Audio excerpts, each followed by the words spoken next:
Welcome to my video. आज हम discuss करेंगे कि जो लड़के 10th के बाद आते हैं और 12th के बाद आते हैं डिप्लोमा करने के लिए, तो उन लोगों में क्या क्या प्रॉब्लम फेस करना पड़ता है और क्या क्या इश्यूज आते हैं।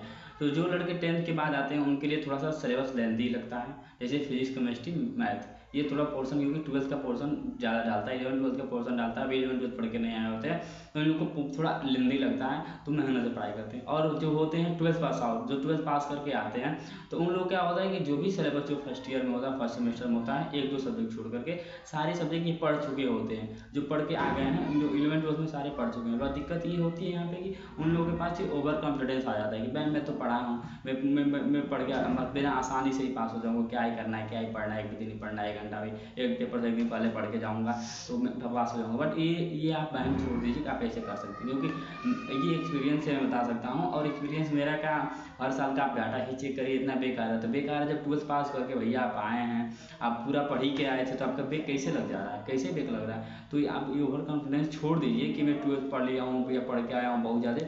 तो ये ऐसा कुछ नहीं, आप पढ़ के आए तो बहुत बढ़िया है कि आप निकाल करके कहीं दूसरे जगह भी चले जाते, क्यों पॉलिटेक्निक करने आ रहे हैं। तो आप ये कॉन्फिडेंस अपने मन से निकालिए, मैं पढ़ चुका हूँ, आए हैं तो उसको पूरा सिलेबस बढ़िया से पढ़िए, एकदम एकदम कम से कम 2 3 घंटा डेली, 2 घंटा पढ़ो ना भाई, ज़्यादा पढ़ने की जरूरत नहीं है, 2 घंटा केवल पढ़ो, लेकिन कॉन्फिडेंस में नहीं आना है कभी भी। और 10th वाले तो अपना, उन लोगों के पास खुद होता है कि हमने नहीं पढ़ा है तो वो मेहनत करते हैं। तो कोई ये भी होता है जो सबसे ज़्यादा, जो क्लास में सबसे ज़्यादा जिसका परसेंटेज उठता है वो 10th पास आउट लोग, जो 10th पास होकर आते हैं उन लोगों का परसेंटेज हाई जाता है। क्यों? क्योंकि उनको तो ओवर कॉन्फिडेंस, उन लोगों को पता होता है कि मुझे पढ़ना है, पढ़ना नहीं पढ़ना तुम्हारा ईयर बैग आएगा। जो 10th पास आउट हो रहा है वो उड़ने की कोशिश करते हैं, उन लोगों का ईयर बैग पक्का होता है। हमारे हॉस्टल में जितने 10th पास आउट थे थोड़े उड़ने की कोशिश, उन लोगों का ईयर बैग आता है सीधे, कोई उसमें वो नहीं है अगर नहीं पढ़े तो। और 12th पास आउट है, अगर नहीं भी पढ़ते हैं थोड़ा सा आ जाता है, नंबर सही नहीं आता बट पास हो जाते हैं। बट ये आप ओवर कॉन्फिडेंस हटाइए, अपने दिमाग से पढ़िए, डेली कम से कम 2 घंटा पढ़ेंगे पॉलिटेक्निक, इसलिए बहुत है। आप और कई लोग का डाउट था कि जैसे कि मुझे इसी साल से एसएससी जेई निकालना है, किसी को आरआरबी जेई फर्स्ट ईयर से ही निकालना है, आइए बहन निकाल दो, अभी अभी पढ़ो, इसका सब्जेक्ट तुम्हारे दूर दूर तक नहीं है। आपको आपके ऊपर जैसे आपका जो ब्रांच है उसमें 1 से 2 मेजर सब्जेक्टें आएंगी, उन मेजर सब्जेक्ट को थोड़ा मन से पढ़ो, उसको ध्यान से पढ़ो, उसी को पढ़ना है, इंपॉर्टेंट दो।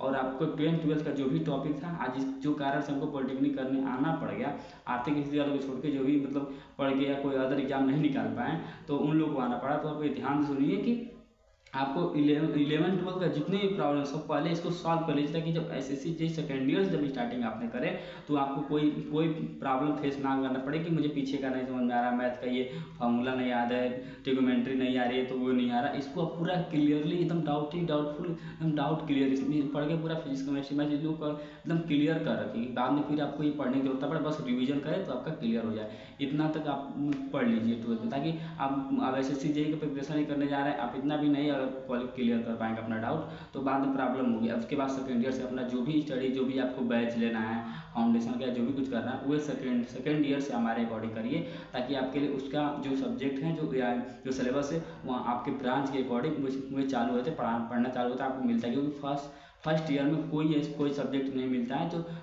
जेई में पूछा जाए, एसएससी जेई में, आरआरबी जेई में पूछा जाए, ऐसा कोई स्पेसिफिक सब्जेक्ट नहीं आता है। तो thank you to watching my video.